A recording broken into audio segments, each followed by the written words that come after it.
When I turned 71, I had millions in the bank. That's when my only son died in a car accident. I lost my entire world. At the funeral, triplets approached me, revealing a secret that would change my life forever. I'm glad to have you here. Follow my story until the end and comment the city you're watching from so I can see how far my story has reached. My name is Marlene, and at 71 years old, I thought I understood loss. I was wrong. The call came on a Tuesday morning in March. I was sitting in my kitchen, the same kitchen where I'd made Michael his breakfast every morning until he moved out at 25. The same kitchen where we'd shared countless conversations about his dreams, his medical practice, his plans for the future. The phone rang and something in my chest tightened before I even answered. Mrs. Patterson? This is Officer Williams from the state police. I'm calling about your son, Michael Patterson. The world stopped. Everything after that became a blur of medical terms I didn't want to understand. Collision. Unresponsive. I'm sorry for your loss. The officer's voice was kind but distant, like he'd made this call 100 times before. Michael was gone. My only child, my brilliant son who'd become a respected doctor, who called me every Sunday without fail, who still sent me flowers on Mother's Day with notes written in his careful handwriting, gone at 43, in an instant, because someone ran a red light. I hung up the phone and stared at my hands. They looked older suddenly, more fragile than I'd noticed before. The silence in my house felt different too, not peaceful, but empty, hollow in a way that made my chest ache. People always said I was lucky to have so much money. My late husband Gerald had been smart with investments, and I'd been careful with our savings after he passed 8 years ago. We had millions in the bank, a beautiful house, everything we'd worked for our entire lives. But what good is money when the only person you want to share it with is gone? The funeral preparations passed in a haze. Michael's colleagues from the hospital helped arrange everything. They spoke about him with such respect, calling him dedicated and compassionate. They talked about the long hours he worked, the patients he cared for, how he never seemed to take time for himself. He was always helping someone, Dr. Rodriguez told me at the visitation, always staying late, always going above and beyond. We used to joke that the hospital was his second home. I nodded and smiled, accepting their condolences, but inside I felt guilty. Had Michael been working so much because he was lonely? Had I failed him somehow as a mother? We spoke every week, but now I wondered if that was enough. Should I have visited more? Should I have insisted he take vacations, find someone to settle down with? The funeral service was held at St. Mary's, the same church where Michael had been baptized. The pews were filled with people whose lives he'd touched, colleagues, patients, neighbors. I sat in the front row, wearing the black dress I'd bought for Gerald's funeral, hoping I'd never have to wear it again. Father Martinez spoke beautifully about Michael's dedication to healing others, about how he embodied the best qualities of both medicine and faith. I tried to focus on his words, on the hymns, on anything that might bring me comfort. But all I could think about was how quiet my house would be when I went home. After the service, we made our way to Greenwood Cemetery. The April air was crisp, with a hint of spring that Michael would never see. I walked slowly behind the casket, supported by my neighbor Mrs. Chen, who'd insisted on staying by my side throughout the day. At the graveside, I listened as Father Martinez said the final prayers. I watched as they lowered my son's casket into the earth, and I felt something inside me break that I knew would never heal completely. This wasn't how it was supposed to be. Parents aren't supposed to bury their children. As the crowd began to disperse, people approached me with final words of sympathy. I shook hands, accepted hugs, thanked everyone for coming. Most of the attendees had already left when I noticed 3 small figures standing at a distance, near a large oak tree. 3 identical little girls, maybe 10 or 11 years old, all wearing black dresses that looked too formal for children their age. They stood close together, holding hands, their faces serious in a way that seemed beyond their years. What struck me most was how they were looking at Michael's grave, not with the curiosity of children, but with genuine grief. I watched as they approached the fresh mound of earth slowly, almost reverently.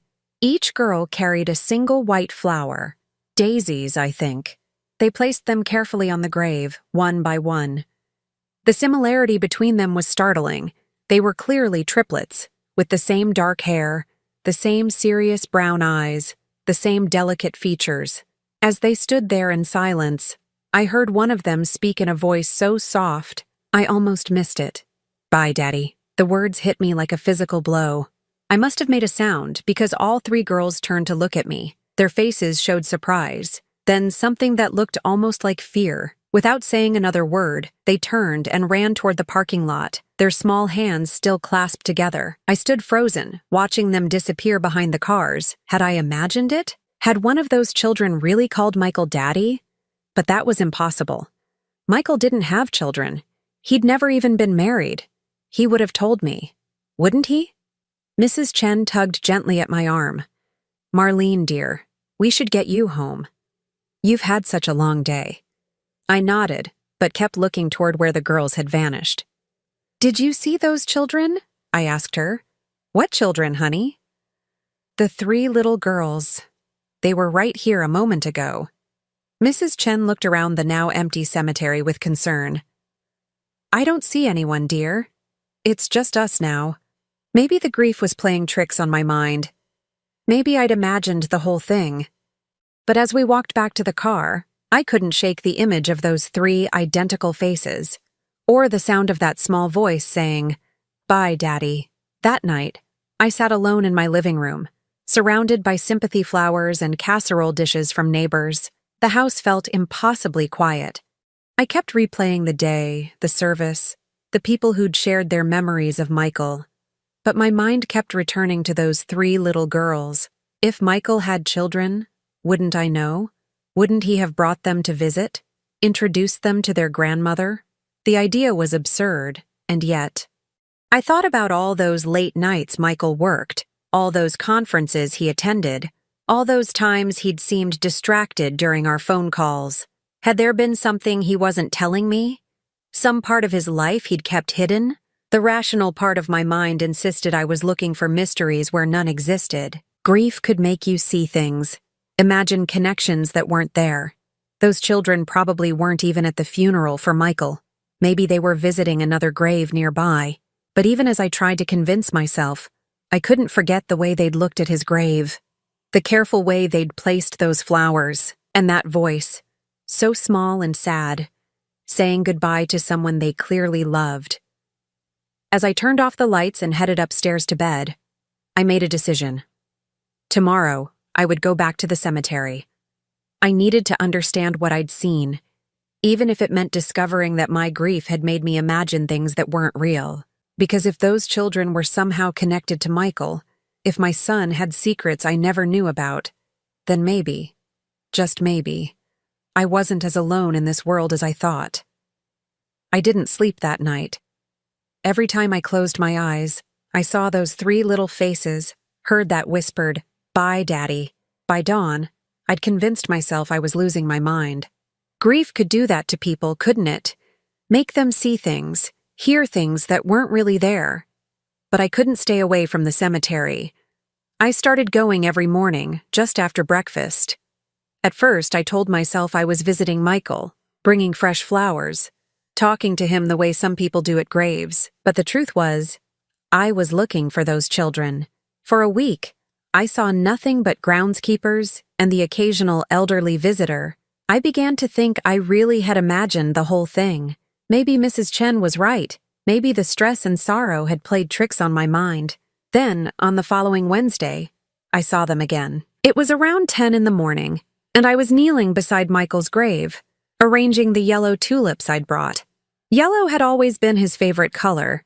As I stood up, brushing dirt from my knees, I caught a glimpse of movement near the same oak tree where I'd first spotted them. Three small figures in school uniforms, navy blue skirts, white shirts, matching cardigans. They were walking slowly toward Michael's grave, just like before, each carrying a single flower. This time I could see them more clearly in the morning light. They were definitely identical triplets, around 10 years old, with dark brown hair pulled back in neat ponytails. Their faces were serious, almost solemn, as they approached the grave. They moved with a careful dignity that seemed unusual for children their age. I stayed very still, afraid that any movement might frighten them away again. I watched as they placed their flowers, red carnations this time, on the fresh earth. Each girl stood quietly for a moment, as if saying a private prayer. Then the girl in the middle spoke, her voice barely above a whisper. "We miss you, Daddy. Aunt Margaret says you're in heaven now." My heart stopped. There it was again. Daddy. This wasn't my imagination. I must have shifted or made some small sound, because all three girls suddenly looked up and saw me. Their eyes widened with surprise, and for a moment we all froze, staring at each other across the grave of my son. The girl who had spoken took a small step forward. She had the most serious expression of the three, and something in her posture suggested she was the leader. Are you Daddy's mommy?" she asked hesitantly. I couldn't speak. I just nodded, my throat too tight for words. The three girls exchanged glances, some silent communication passing between them. Then the same girl spoke again. "I'm Faith," she said, her voice polite but cautious. "These are my sisters, Hope and Joy. We were Daddy's daughters, Hope and Joy." The names hit me like a revelation. I looked more closely at each girl, trying to see Michael in their faces. Now that I was looking for it, I could see the resemblance, the shape of their eyes, the way they tilted their heads when they were thinking, just like Michael used to do. "How old are you?" I managed to ask. 10, Faith answered for all three. "We'll be 11 in September. 10 years old." Michael would have been 33 when they were born. I tried to think back to that time, to remember if there had been any signs, any changes in his behavior, but everything seemed so normal in my memory. Where do you live?" I asked gently. The girls exchanged another look, this one more worried. "With Aunt Margaret," Faith said finally. "She takes care of us now." "And where is Aunt Margaret today?" "She's at work. She cleans offices downtown. We're supposed to be at school, but..." Hope's voice trailed off. "But we wanted to visit Daddy," Joy finished quietly. She was the first time I'd heard her speak, and her voice was softer than her sister's, almost musical. I looked at these three beautiful children, my son's daughters, apparently, and felt a mixture of emotions I couldn't even name. Joy, confusion, anger that I'd never known about them. Heartbreak that Michael was gone before I could meet them properly. "Does Aunt Margaret know you're here?" I asked. Faith shook her head. "She said we shouldn't come anymore. She said it was too sad. But we had to say goodbye," Hope added. "We didn't get to before he went to heaven." I knelt down so I could be at their eye level. "What do you mean you didn't get to say goodbye? Daddy was supposed to come see us that weekend," Joy explained, her eyes filling with tears. "But then Aunt Margaret got a phone call, and she started crying, and she told us Daddy had an accident. The weekend of the accident, Michael had canceled our usual Sunday dinner that week, saying he had something important to do, something that couldn't wait." "Did you see your daddy often?" I asked carefully. "Every other weekend," Faith said. "And sometimes he would take us to the park after school. He taught us how to ride bikes and how to make pancakes. He read us stories too," Hope added. "Really good ones about princesses and dragons. And he always brought us presents," Joy said with a small smile. "Nothing fancy, just little things, coloring books and hair ribbons, and once a puzzle with 100 pieces." I felt tears starting to form. These children clearly loved Michael, and he had been a part of their lives in ways I'd never known about. How had he managed to keep this secret for 10 years? "Why didn't he ever bring you to meet me?" I asked, though I wasn't sure I wanted to hear the answer. The girls looked at each other uncertainly. "He said," Faith began slowly, "he said you were still very sad about Grandpa Gerald dying, and he didn't want to make you sadder." That didn't make sense. Gerald had died 8 years ago, and while I'd grieved, I'd never been the type to shut myself away from life. Michael knew that. "Did he say anything else about me?" I pressed gently. "He said you were the best mommy in the world," Hope said earnestly, "and that someday, when the time was right, we would meet you, and you would love us too." The tears came then, impossible to stop. My son had children, 3 beautiful daughters, and he'd kept them from me for reasons I couldn't understand. And now he was gone, and these little girls were as lost as I was. "I would have loved you," I whispered. "I would have loved you so much." Faith stepped closer and, to my surprise, reached out to pat my hand awkwardly. It's okay, she said in that serious way of hers. Daddy said sometimes grown-ups have to make hard choices to protect the people they love. Before I could ask what she meant by that, I heard a woman's voice calling from across the cemetery. Faith, hope, joy, what are you doing here? A woman in her 50s was hurrying toward us, her face a mixture of panic and anger. She was thin, with graying hair pulled back in a practical bun, wearing the kind of sturdy clothes that suggested a life of hard work. The three girls immediately moved closer together, a defensive gesture that broke my heart. I'm sorry, Aunt Margaret, Faith said quickly. We just wanted to visit Daddy one more time. The woman, Aunt Margaret apparently, reached us and immediately began checking the girls over as if she expected to find them injured. You can't just leave school like that, she scolded. What if something had happened to you? What if you'd gotten lost? Then she seemed to notice me for the first time. Her expression became wary, almost fearful. Who are you? She asked bluntly. I stood up slowly, wiping my eyes. I'm Marlene Patterson, Michael's mother. The color drained from Margaret's face. She looked from me to the girls and back again, and I could see her mind working, trying to figure out how much I knew. Come on, girls, she said quickly, reaching for Faith's hand. We need to get you back to school. Wait, I said, stepping forward. Please, I just found out about them. I need to understand. No, Margaret said firmly, pulling the girls closer to her. I'm sorry for your loss, Mrs. Patterson, I truly am. Michael was a good man. But these children have been through enough. I'm their grandmother, I said, my voice stronger than I felt. Surely I have a right. You have no rights here, Margaret interrupted, her voice sharp with protectiveness. Michael made his choices for good reasons. Don't make this harder than it already is. She began walking away quickly, the three girls following reluctantly. But Faith turned back to look at me, her young face full of confusion and sadness. Will we see you again? She called out. Before I could answer, Margaret had hurried them into an old blue sedan and driven away, leaving me standing alone beside my son's grave with more questions than ever. That night, I sat in my kitchen with a cup of tea I couldn't drink, trying to make sense of what I'd learned. Michael had 3 daughters, 3 10-year-old girls who called him Daddy and visited his grave with flowers. They lived with someone named Aunt Margaret, who seemed terrified of me finding out about them. And Michael had told them I was still grieving Gerald, that he was protecting me from something that would make me sadder. None of it made sense.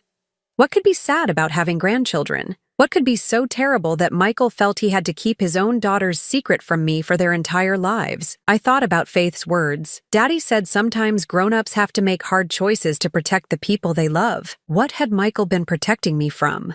And more importantly, what was I going to do now that I knew these children existed? One thing was certain. I couldn't just pretend I'd never seen them. They were Michael's daughters, which made them my granddaughters.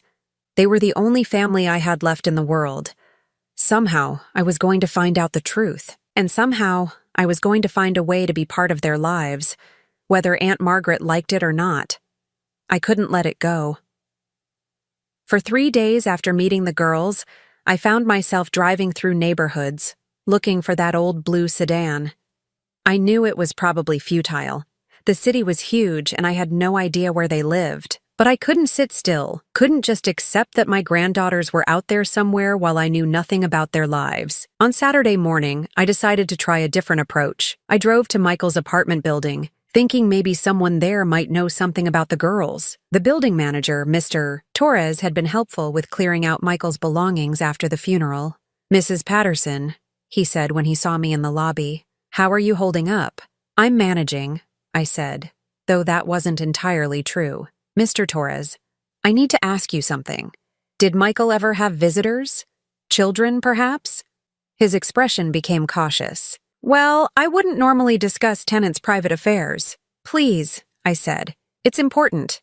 I think they might be family. He glanced around the empty lobby, then lowered his voice. There were 3 little girls who came by sometimes. Always very polite, very quiet. They usually came with an older woman. Not young, maybe 50s. My heart raced. How often did they visit? Every couple of weeks, I'd say. Dr. Patterson would pick them up sometimes or they'd come here. Never caused any trouble. Sweet kids. Do you know anything about the woman with them? Mr. Torres shook his head. She kept to herself, but she always looked tired, if you know what I mean. Like she was carrying a heavy load. That description matched the woman who'd called herself Aunt Margaret. I thanked Mr. Torres and left, feeling like I was slowly collecting pieces of a puzzle I didn't yet understand. That afternoon, I made a decision that probably wasn't entirely rational. I drove back to the cemetery and waited. If the girls had been skipping school to visit Michael before, maybe they would do it again. I parked under some trees where I could see Michael's grave without being too obvious about it. I felt a bit like a stalker, but I pushed that thought away. These were my granddaughters. I had a right to know about them. I waited for 2 hours before I saw the blue sedan pull up near the cemetery entrance. My heart jumped as I watched Margaret get out, followed by the 3 girls. This time they weren't in school uniforms. They wore simple weekend clothes, jeans and sweaters that looked well cared for but not expensive. I waited until they'd been at the grave for a few minutes before I approached slowly, not wanting to startle them. Margaret saw me first, and her face immediately tensed. "Mrs. Patterson," she said, stepping protectively in front of the girls. "What are you doing here?" "The same thing you are," I said gently. "Visiting my son." Faith, hope, and joy peered around Margaret, their faces curious but wary. I could see the family resemblance more clearly now. They had Michael's eyes, definitely, and something about their expressions reminded me of him at that age. "We brought Daddy new flowers," Joy said softly, holding up a small bouquet of mixed wildflowers. "We picked them ourselves." "They're beautiful," I said, meaning it. "I'm sure he would love them." Margaret remained tense, ready to leave at any moment, but I could see something in her expression. Exhaustion, maybe, or resignation. She looked like a woman who was trying to hold too many things together at once. "Margaret," I said carefully, "could we talk? Just for a few minutes?" "There's nothing to talk about," she replied, but her voice lacked conviction. "Please, I just want to understand. These are Michael's daughters, which makes them my granddaughters. I'm not trying to cause trouble. I just want to know about them." The girls were listening to every word, their young faces serious. Faith stepped forward slightly. "Aunt Margaret," she said quietly, "maybe we should talk to her. Daddy always said she was nice." Margaret looked down at Faith, and I saw her resolve wavering. She was quiet for a long moment, then sighed deeply. "Not here," she said finally. "There's a diner on Maple Street, O'Malley's. Do you know it?" I nodded. "I can meet you there." "Give us 10 minutes," Margaret said. "And Mrs. Patterson, this doesn't mean anything's changed. I'm just willing to answer a few questions." 20 minutes later, I found myself sitting in a worn vinyl booth across from Margaret while Faith, Hope, and Joy shared a plate of French fries and chocolate milkshakes. The diner was nearly empty on a Saturday afternoon, which gave us privacy to talk. "How long have you been taking care of them?" I asked quietly. Margaret stirred her coffee absently. "Since their mother died. Almost 4 years now." 4 years? I was shocked. "Their mother died when they were only 6? Margaret nodded. "Sarah was my sister. She had some problems. Health problems, mainly. Michael helped her as much as he could. But when she passed, there was nobody else." I looked at the 3 girls, who were giggling quietly over something Joy had whispered. They seemed happy enough, but I could see a kind of carefulness in the way they acted, as if they were used to not drawing too much attention to themselves. "What kind of health problems?" I asked. Margaret's expression became guarded again. "That's not really." "Look, Mrs. Patterson, I understand you want to know about them, but some things are private. I'm their grandmother," I said, trying to keep my voice calm. "If there are health issues I should know about, you're not their grandmother," Margaret interrupted sharply. "Not legally. Not in any way that matters. Michael never married Sarah. He helped support them, yes, and he loved those girls more than anything, but you have no legal claim to them." The words stung, but I could see the fear behind Margaret's harsh tone. She was protecting the girls the only way she knew how. "I'm not trying to take them away from you. I said softly. I can see that you love them. But Margaret, I'm 71 years old. Michael was my only child. These girls are the only family I have left. Margaret looked at me for a long moment, and I saw something shift in her expression. Maybe she recognized the loneliness in my voice, or maybe she was just tired of carrying all the responsibility alone. Sarah had a genetic condition, she said finally, her voice barely above a whisper. Something that affects the muscles, makes them weak over time. It's rare, and it's hereditary. My stomach dropped. I looked at the three girls, studying their faces, their movements. They seemed healthy enough, but I realized I didn't know what to look for. Do the girls have it too? I asked. Margaret's eyes filled with tears. Two of them do. Hope and Joy. Faith seems to be clear, but we won't know for sure until they're older. I felt like the air had been sucked out of the room. My granddaughters, two of them, had inherited a genetic condition that would make their muscles weak over time. How bad is it? I whispered. It's manageable, with the right care, physical therapy, medications, monitoring, but it's expensive, really expensive. Michael was helping with the medical costs, but now she didn't need to finish. Now Michael was gone, and she was trying to manage everything on her own. I looked at Hope and Joy again, seeing them with new eyes. They did seem a bit more careful in their movements than Faith, and now that I was looking for it, I could see that they tired more easily. Joy was leaning against the booth as if sitting upright was taking effort. Is that why Michael kept them secret from me? I asked. Because of their condition? Margaret nodded slowly. He said you'd already been through enough sadness in your life. He didn't want you to have to worry about sick grandchildren on top of everything else, he thought. He thought it would be too much for you. I felt a flash of anger at my son, even in death. Too much for me? Did he really think I was so fragile that I couldn't handle loving children who needed extra care? But then I looked at Margaret's exhausted face, at the careful way the girls moved, at the weight of responsibility that was clearly crushing this woman who was trying so hard to do right by them, and I began to understand. Michael hadn't been protecting me from sadness. He'd been protecting me from heartbreak, and maybe protecting the girls from having to deal with another adult who might not be able to handle their condition. What kind of care do they need? I asked. Margaret looked surprised by the question. Physical therapy twice a week, regular checkups with specialists, medications to slow the progression. It's not just the money, though, that's a big part of it. It's the time, the coordination, making sure they don't overexert themselves but still get enough activity to maintain their strength. And you've been managing all of this alone?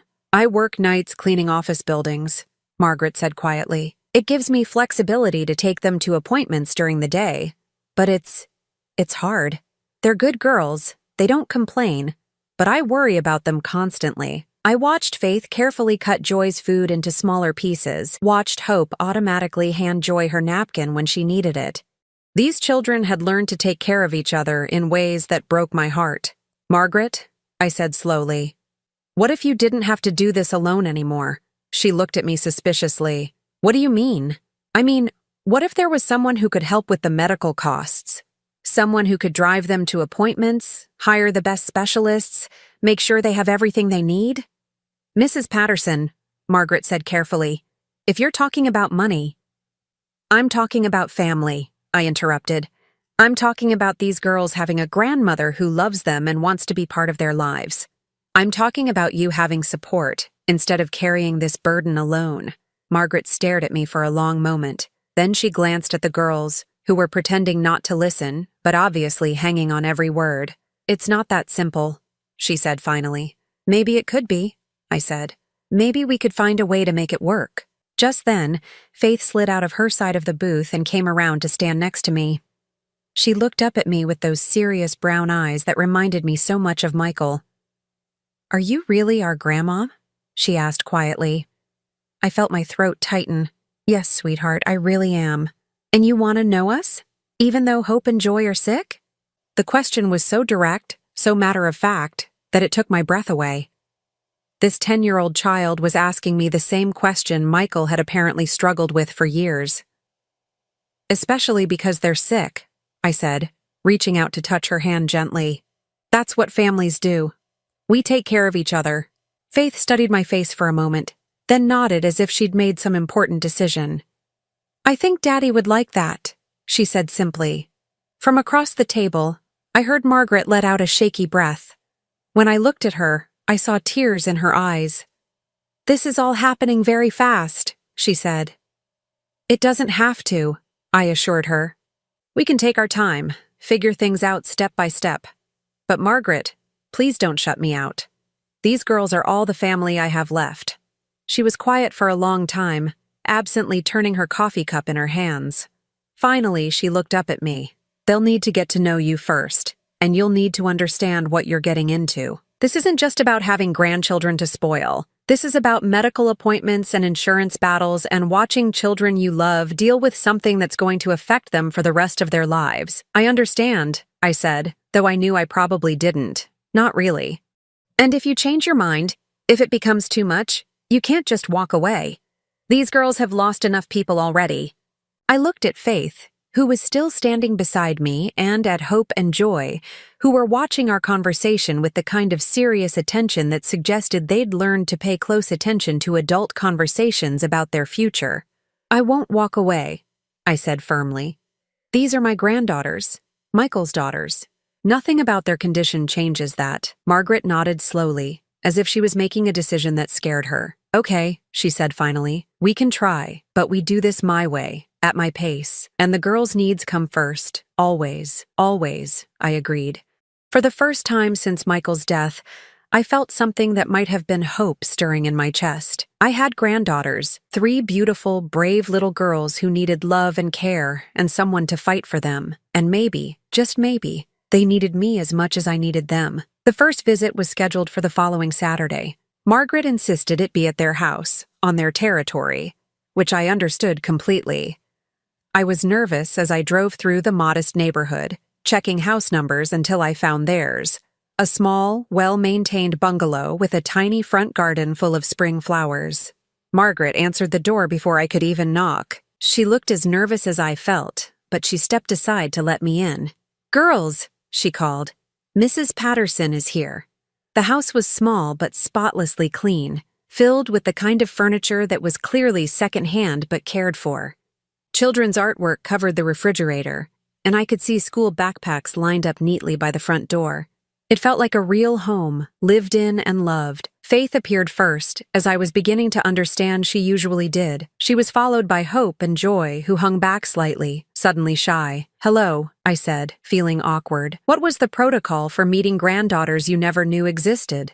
"Hi, Grandma Marlene," Faith said, and the title made my heart skip.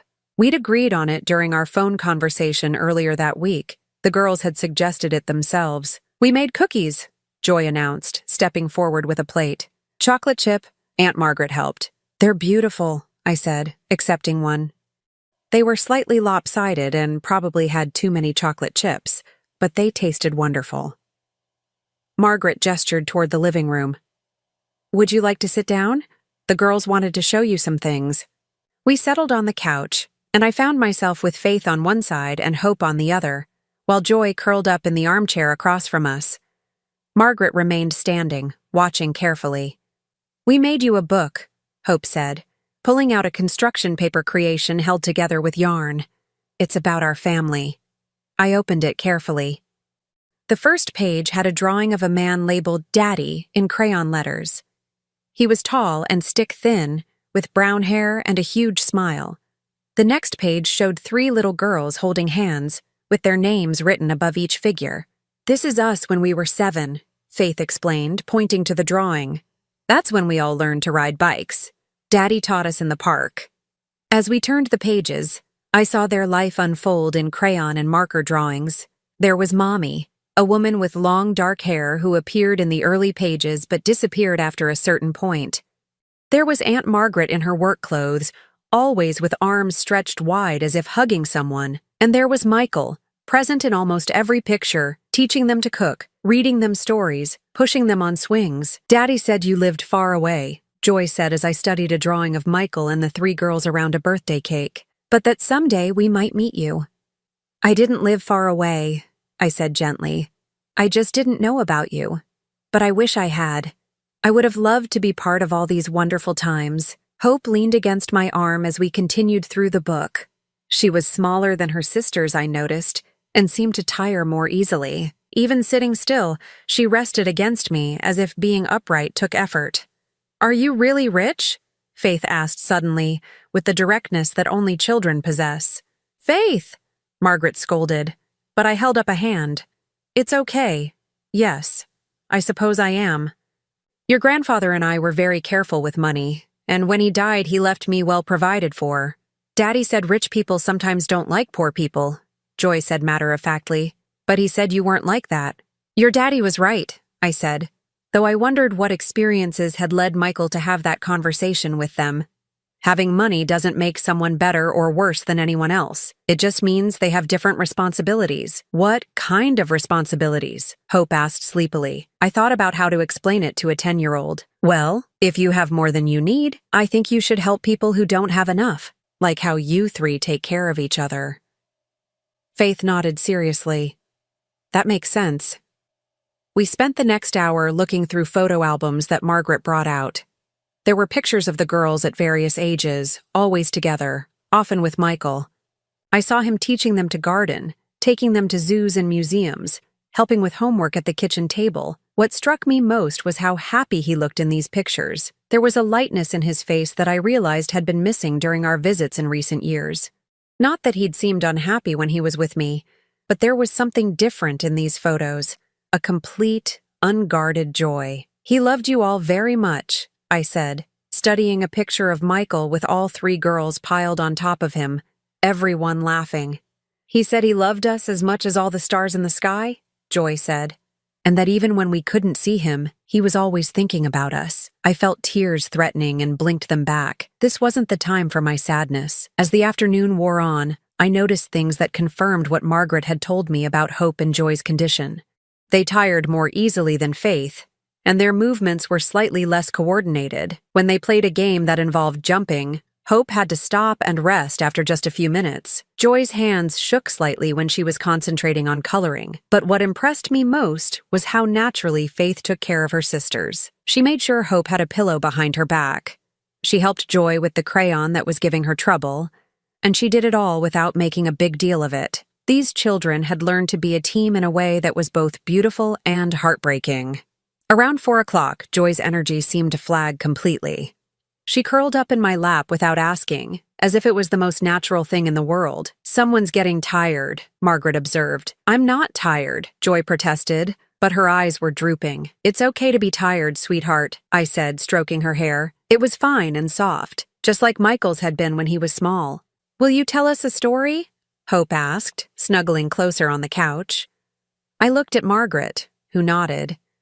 "What kind of story would you like?" "Tell us about when Daddy was little," Faith requested. And so I found myself sharing memories of Michael's childhood. I told them about how he used to collect bugs in jars, much to my horror.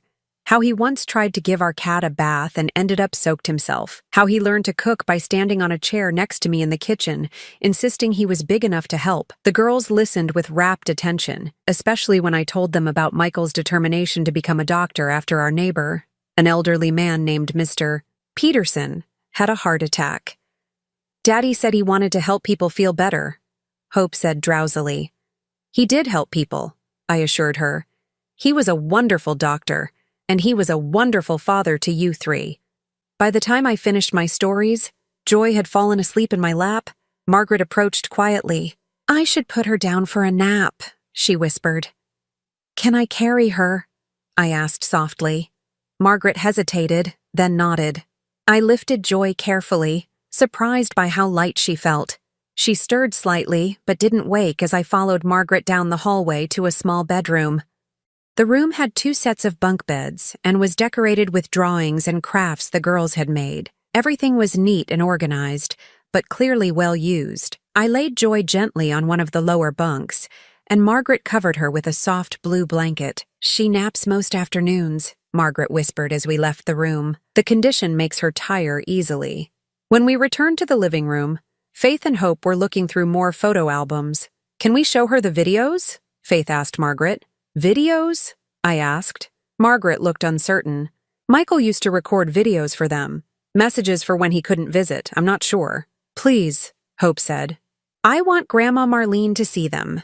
Margaret sighed and retrieved a tablet from a drawer. She scrolled through files before selecting one. Michael's face appeared on the screen and my breath caught. He was sitting in what looked like his apartment, smiling at the camera. "Hi, my beautiful girls," his recorded voice said. "I'm sorry I can't be with you today, but I wanted to tell you a story."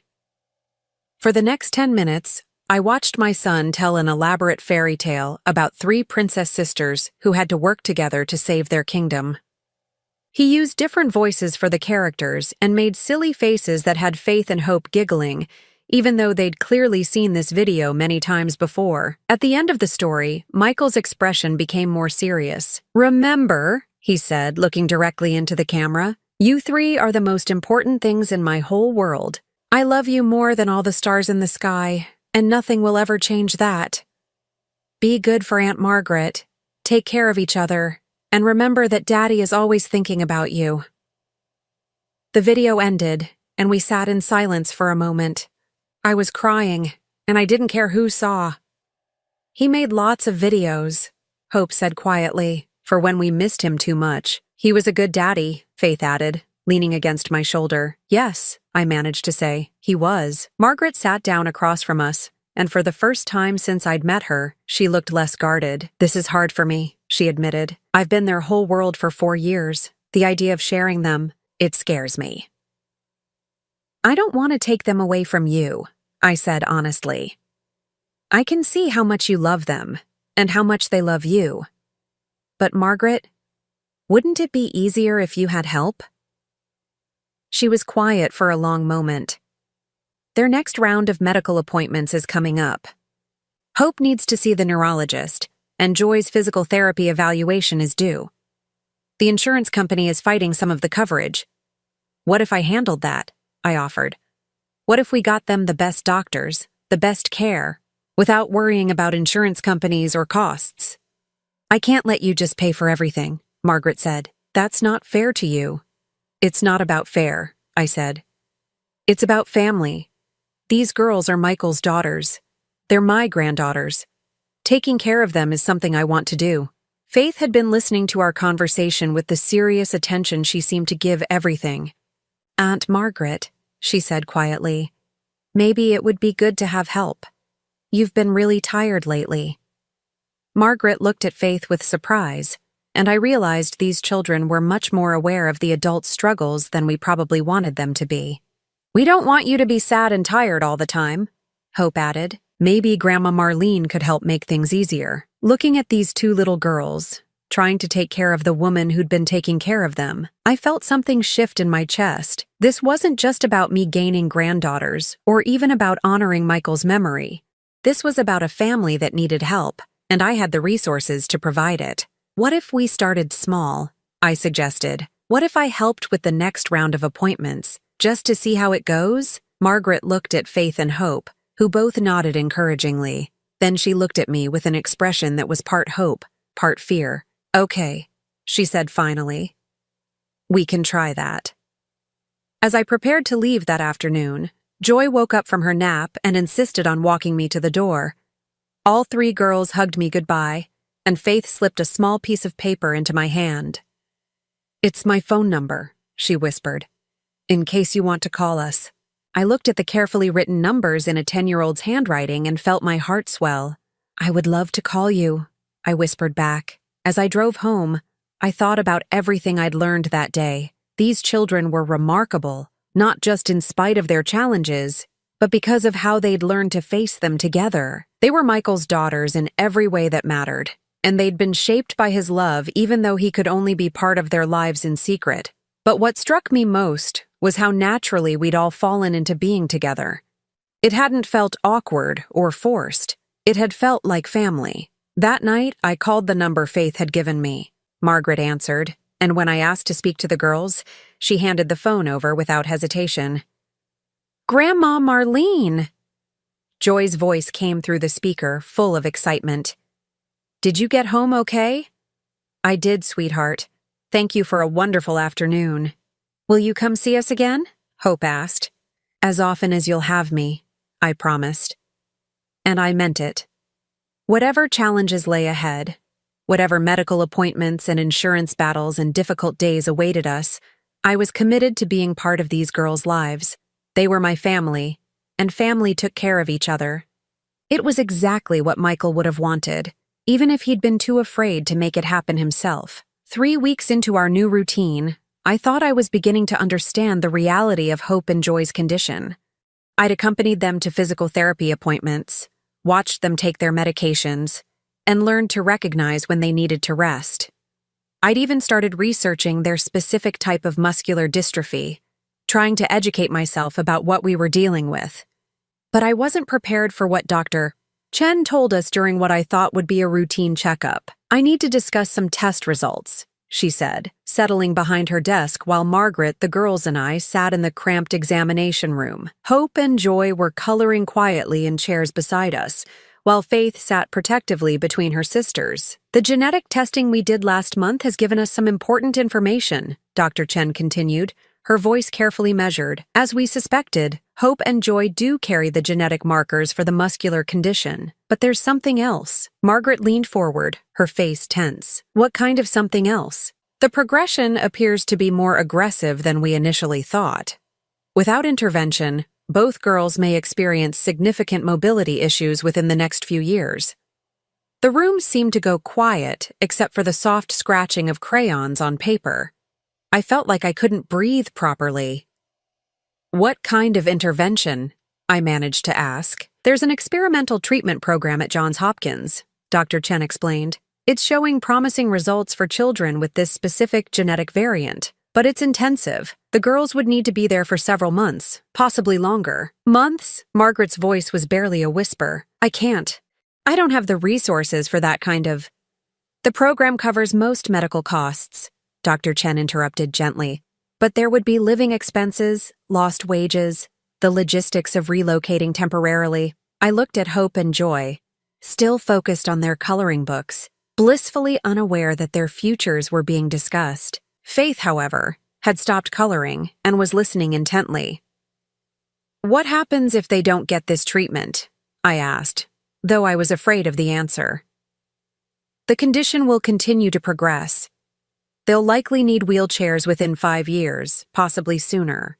Their life expectancy—" Dr. Chen hesitated. "It would be significantly shortened." Margaret made a small broken sound. I reached over and took her hand, feeling it tremble in mine. "But with the treatment?" I pressed. "The early results are very encouraging. Some children have shown marked improvement. Others have had their progression halted entirely. It's not a cure, but it could give them decades of additional mobility and independence." Faith had put down her crayon completely now and was staring at the doctor with those serious brown eyes. "Are you talking about Hope and Joy?" she asked quietly. Dr. Chen looked at Margaret, who nodded reluctantly. We'd agreed early on that the girls should be included in age-appropriate discussions about their health. "Yes, sweetheart. We're talking about a special program that might help them stay stronger for longer." "Would they have to go away?" Faith asked, and I heard the fear in her voice. "For a while, yes, but not alone. They would need someone with them." Faith looked at Margaret with an expression far too mature for a 10-year-old. "Aunt Margaret can't leave work for that long." "Faith," Margaret started, but Faith continued with the brutal honesty of a child who'd learned to face difficult realities. "And we can't afford it anyway. I heard you on the phone with the insurance company last week." Hope looked up from her coloring book, suddenly aware that something serious was happening. "Are Faith and I going to get sicker?" "Joy," Hope corrected automatically. "You meant you and Joy." "Right," Faith said, but I could see tears forming in her eyes. "Are Hope and Joy going to get sicker?" The room fell silent. Dr. Chen looked at Margaret, who was struggling to find words. Finally, I spoke. "Not if I have anything to say about it." Everyone turned to look at me. Margaret shook her head slightly, a warning not to make promises I couldn't keep. "Mrs. Patterson," Dr. Chen said carefully, "this is a significant commitment. The program typically lasts 6 to 8 months, sometimes longer. It's not just about financial resources." "I understand," I said, looking directly at Margaret, "but these are my granddaughters. If there's a treatment that could help them, then we're going to do it." "Marlene," Margaret said quietly, "you don't understand what you're saying. Months away from home, constant medical appointments, being responsible for them 24 hours a day while they're going through intensive treatment. Then come with us, I said simply. All of us. We'll rent a place near the hospital. I'll hire the best home care nurses, tutors for their schooling, whatever they need. Margaret stared at me. I can't let you do that. You're not letting me do anything, I said firmly. I'm choosing to do it. These girls are family. Hope had been listening to our conversation with growing concern. She slipped out of her chair and came to stand beside Margaret. Aunt Margaret, she said softly. Is this because of the money again? Margaret's face crumpled slightly. It's not just about money, sweetheart. It's about what's best for you and Joy. What's best for us is being together, Faith said, moving to stand with Hope, all of us together. Joy looked confused by the sudden seriousness but followed her sisters. Soon all three girls were clustered around Margaret's chair. We don't want you to be worried all the time, Joy said, patting Margaret's arm awkwardly. Maybe Grandma Marlene is right. Maybe it would be better if we all helped each other.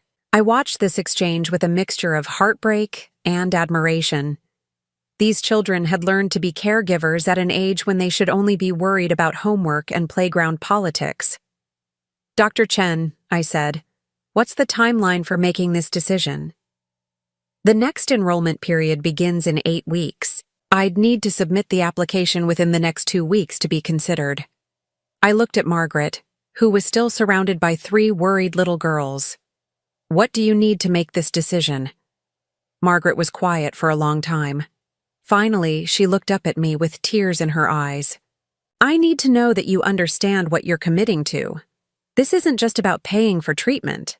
This is about being responsible for 2 sick children for months, maybe years. This is about watching them struggle through painful procedures and setbacks, and still finding ways to keep their spirits up. And this is about Faith, she continued, looking at the third triplet. She'll need support too, watching her sisters go through this. She'll need to feel like she matters just as much, even though she's not the one who's sick. I knelt down so I was at eye level with all 3 girls. Faith, Hope, Joy, I said seriously. If we do this, it's going to be hard sometimes. There will be days when Hope and Joy feel bad, and days when all of us feel scared or sad, but we'll face it together, as a family. Will we all stay together? Faith asked. Every single day, I promised. Even when it's hard? Hope asked, especially when it's hard. Joy, who'd been unusually quiet, suddenly stepped forward and hugged me tightly. I don't want to get sicker, she whispered against my shoulder. You're not going to get sicker, I said firmly, holding her close. We're going to fight this thing with everything we have. Later that evening, after we'd returned to Margaret's house and the girls were in bed, Margaret and I sat at her kitchen table with cups of tea neither of us was drinking. There's something else you need to know, Margaret said quietly. About why Michael kept them secret. I waited, sensing this was important. Sarah didn't just die from the genetic condition. She took her own life. The words hit me like a physical blow. What? She couldn't handle watching the girls start to show symptoms. She was terrified of what their future would look like, terrified they'd inherited her condition. One night she couldn't bear it anymore. I stared at Margaret, processing this information. The girls don't know. They think she died from complications of her illness, which is technically true. But Michael was devastated. He blamed himself for not seeing how bad her depression had gotten. That's why he didn't tell me about them, I said, understanding flooding through me. He was afraid I wouldn't be able to handle it either. Margaret nodded. He said you'd already lost your husband, that you didn't need to lose yourself worrying about sick grandchildren too. He was trying to protect everyone. I thought about my son, carrying this secret for years, trying to support these children and their mother while shielding me from what he saw as unbearable pain. He was wrong, I said finally, not about Sarah's pain. That was real and terrible, but he was wrong about me. I would have helped. I would have been there for all of them. Maybe, Margaret said, but you can't blame him for trying to protect you. That's what love looks like sometimes, making hard choices to spare the people you care about.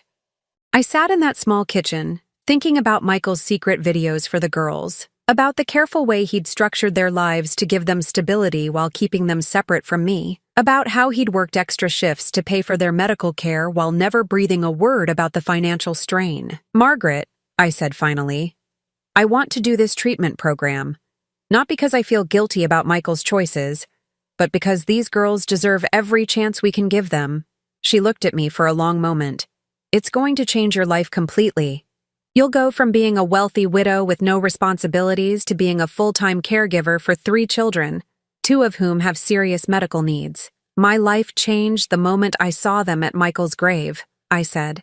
"Everything since then has just been figuring out how to make it work." Margaret smiled for the first time since we'd left the doctor's office. "Okay," she said, "let's do it. Let's give those girls the best shot we can." As I drove home that night, I thought about the conversation ahead of us with the girls, about the logistics of relocating our entire lives to Baltimore for months, about the challenges we'd face. But mostly I thought about Joy's small voice whispering, "I don't want to get sicker," and my own fierce response, "You're not going to get sicker." I'd made a promise to my granddaughters, and I intended to keep it. Whatever it took, however long it took, however much it cost, we were going to fight for their futures. It's what Michael would have wanted.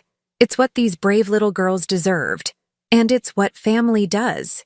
We show up for each other, especially when the stakes are highest. The next morning, I called Dr. Chen's office and told them to submit the application for the treatment program.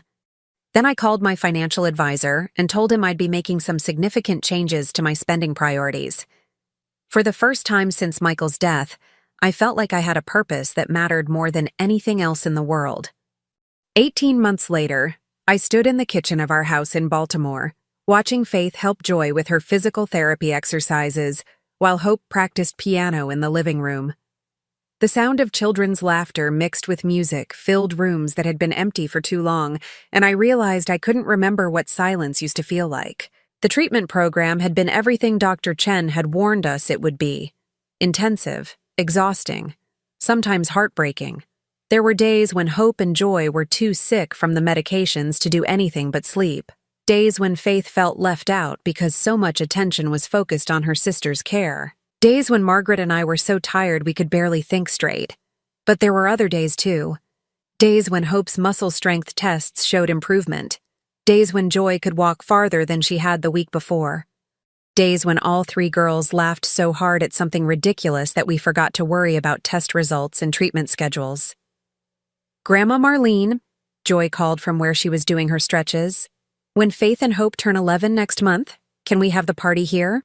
"Of course, sweetheart," I said, still getting used to how naturally Grandma had become part of my identity. "What kind of party do you want?" "A pizza party," Faith said immediately, "with extra cheese and those little sausages." "Pepperoni," Hope corrected from the piano bench. "They're called pepperoni." I smiled at their constant corrections of each other, a habit that had become one of my favorite things about their sisterly dynamic. In the months we'd spent together, I'd learned that Faith was the organizer, Hope was the dreamer, and Joy was the peacemaker who kept them all connected. Margaret appeared in the doorway, home from her new job at the hospital's patient advocacy office.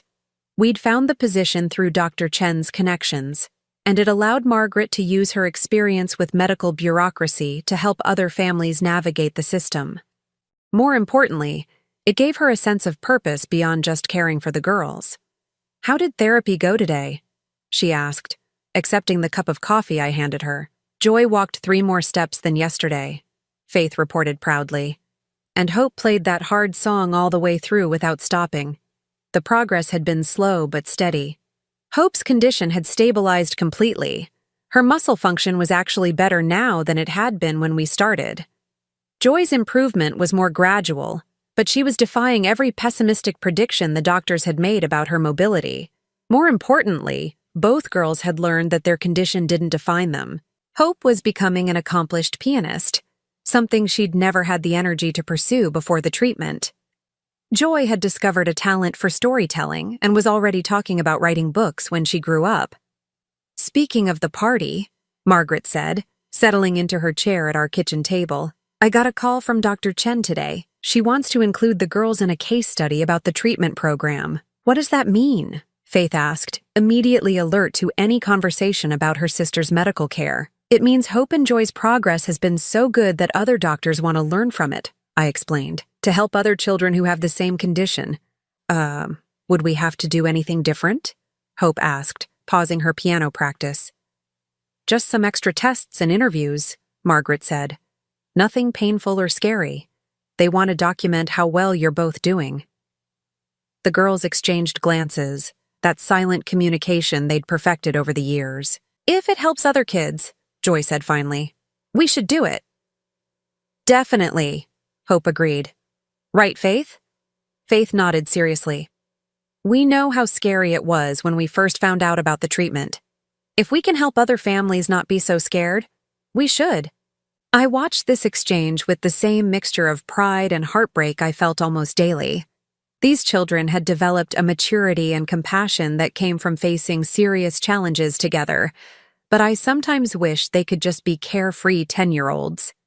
That evening, after the girls were in bed, Margaret and I sat on the front porch of our Baltimore house, something that had become our routine. The neighborhood was quiet, with the kind of peaceful evening sounds that reminded me why I'd fallen in love with this temporary home. I got a call from the real estate agent today, Margaret said quietly, about the house back home. We'd kept Margaret's house rented while we were in Baltimore, but the lease was ending soon. We needed to decide whether we were going back or making this move permanent. What are you thinking? I asked. Margaret was quiet for a moment, looking out at the street where some neighborhood kids were playing kickball in the fading light. The girls are settled here now. They have friends. They know their way around. Hope's piano teacher thinks she's talented enough for the conservatory program. Joy's enrolled in that creative writing class she loves. And Faith? I asked. Faith keeps asking if we're staying because she wants to try out for the school's debate team next year. Margaret smiled. She's got Michael's argumentative streak. It was true. Over the months we'd spent together, I'd seen more and more of my son in each of the girls. Faith had his determination and sense of responsibility. Hope had his quiet intensity and perfectionist tendencies. Joy had his optimism and his way of finding something good in every situation. What about you? I asked. What do you want? Margaret looked at me with surprise. What I want? When's the last time someone asked you that question? She was quiet for so long, I thought she wasn't going to answer. Finally, she said, I want the girls to be happy and healthy. I want them to have every opportunity they deserve. That's what you want for them, I said gently. What do you want for yourself? Margaret's eyes filled with tears. I want to not be afraid anymore, she whispered. For 4 years, I've gone to bed every night terrified that I'm not doing enough, that I'm failing them somehow. For the first time since Sarah died, I feel like maybe I'm not carrying this alone. I reached over and took her hand. You're not carrying it alone. You haven't been for months now. I know, she said. And that scares me too, because what if something happens to you? What if you decide this is too much? Those girls have already lost too many people. It was a conversation we danced around for months, but never addressed directly. Margaret's fear of abandonment was as real as the girls' medical needs. Margaret, I said firmly, I'm not going anywhere. These children are my family now. You're my family now. Whatever happens, we face it together. She squeezed my hand tightly. So we're staying in Baltimore? If that's what's best for the girls, then yes. We'll make it official. The next morning, I found myself in the unusual position of having 3 10-year-olds help me make a major life decision. We sat around the breakfast table with our pancakes and orange juice, and I laid out the choice before them. We can stay here in Baltimore permanently, I explained. Or we can move back to Aunt Margaret's house and visit here regularly for your medical checkups. What do you want to do, Grandma Marlene? Faith asked. I want to do whatever makes you 3 happiest and healthiest, I said honestly. But you had a whole life before us, Hope pointed out with that serious way she had of thinking about things. Don't you miss your old house and your friends? The question caught me off guard. Did I miss my old life? The big, empty house, the quiet days with no purpose beyond managing my investments and attending charity luncheons? You know what I miss? I said finally. I miss your daddy. I miss knowing I had family in the world. But I don't miss being alone. Joy had been unusually quiet during breakfast, and I noticed her watching me with those thoughtful eyes that reminded me so much of Michael. Grandma Marlene, she said softly, before you found us, were you lonely? The directness of the question took my breath away. Yes, sweetheart, I was very lonely. And now? I looked around the table at these three remarkable children who had transformed my life in every possible way. Now I wake up every morning excited to see what you three are going to do next. Now I have piano recitals to attend, and therapy sessions to drive to, and homework to help with. Now I have people who need me and people I need. So we make each other less lonely, Faith concluded with satisfaction. Exactly. Then we should definitely stay together, Joy said firmly. Families should stay together. All of us? Hope asked, looking at Margaret. All of us, Margaret confirmed. If Grandma Marlene is sure she wants three noisy girls permanently taking over her life. I can't think of anything I'd want more, I said, and meant it completely. Later that afternoon, while the girls were at their various activities, Hope at piano, Joy at her writing class, Faith at soccer practice, Margaret and I drove to a real estate office to look at houses for sale in the neighborhood. We'd outgrown our rental, and if we were staying permanently, we needed more space. Look at this one, Margaret said, pointing to a listing. 5 bedrooms, 2 offices, and a music room. I studied the photos of a large colonial house just a few blocks from where we were currently living. It had a big backyard for the girls to play in, a kitchen large enough for all of us to cook together, and best of all, it was within walking distance of the hospital where Hope and Joy would continue their follow-up care. It's perfect, I said. It's expensive, Margaret warned. It's family, I corrected. 6 months later, I stood in that same kitchen, but now it was truly ours. The girls had each decorated their own rooms. Margaret had turned one of the offices into a study space where she was taking night classes to become a certified patient advocate, and I had converted the music room into a library where we read together every evening. The walls were covered with artwork the girls had made, photos from our Baltimore adventures, and report cards that showed all 3 girls thriving in their new schools. Hope's piano was in the corner, where she practiced every day with the dedication Michael had shown to his medical studies. Joy's stories were pinned to a bulletin board, each one more creative than the last. Faith's debate team trophies sat on the mantelpiece next to photos of all of us together. But my favorite addition to the house was barely visible, a small framed photo on my nightstand showing Michael with the girls when they were younger. Margaret had found it among Sarah's things and given it to me for Christmas. In it, Michael is reading to all 3 girls, who are piled around him like puppies. Everyone is laughing at something, and the joy on my son's face is unmistakable. I understood now why he'd kept them secret. He hadn't been trying to hurt me or exclude me from their lives. He'd been trying to protect everyone he loved from pain he thought might be unbearable. He'd been wrong about what I could handle, but he'd been absolutely right about how much there was to love. That evening, as we sat around our dinner table arguing about whether pineapple belonged on pizza, Faith and I were firmly opposed, Hope and Joy were in favor, and Margaret claimed to be neutral but always ordered Hawaiian. I felt something I hadn't experienced since Gerald died: complete contentment. These 3 girls had given me more than granddaughters to love. They'd given me purpose, adventure, daily laughter, and the kind of family chaos I'd never known I was missing. Hope and Joy's medical needs had taught me that love wasn't just about the easy moments. It was about showing up for the hard ones, too. Faith's fierce protectiveness of her sisters had shown me what real strength looked like. And Margaret had become the daughter I'd never had. Someone who understood that family could be chosen as well as inherited. Grandma Marlene, Joy said, interrupting my thoughts. You're smiling funny. What kind of funny? I asked. Happy funny, Hope observed. Like when we surprised you with breakfast in bed on your birthday. I was just thinking about how much I love our family, I said simply. Even when we're being loud and arguing about pizza? Faith asked with a grin. Especially then, as we cleared the dishes together, I thought about Michael and wished he could see us now. His daughters were thriving, growing into remarkable young women who faced challenges with courage and treated each other with unwavering loyalty. They were getting the medical care they needed and the education they deserved. Most importantly, they were surrounded by people who loved them unconditionally. Maybe he had been trying to protect me from sadness, but what he couldn't have known was that loving these children, even with all the scary medical appointments and uncertain futures, had brought me more joy than I'd thought possible. I'd entered their lives as a grieving mother with nothing but money and loneliness. They'd transformed me into a grandmother with purpose, a family member with responsibilities that mattered, a woman with a future worth looking forward to. 3 little girls had whispered, "Bye, Daddy," at a graveside, and somehow that had led to all of us saying hello to a new kind of life together. It wasn't the life I'd planned, but it was infinitely better than the one I'd been living, and every single day I was grateful that love had found us when we needed it most. Now, I'm curious about you who listened to my story.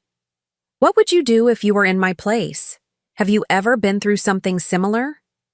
Comment below, and meanwhile, I'm leaving on the final screen 2 other stories that are channel favorites, and they will definitely surprise you. Thank you for watching until here.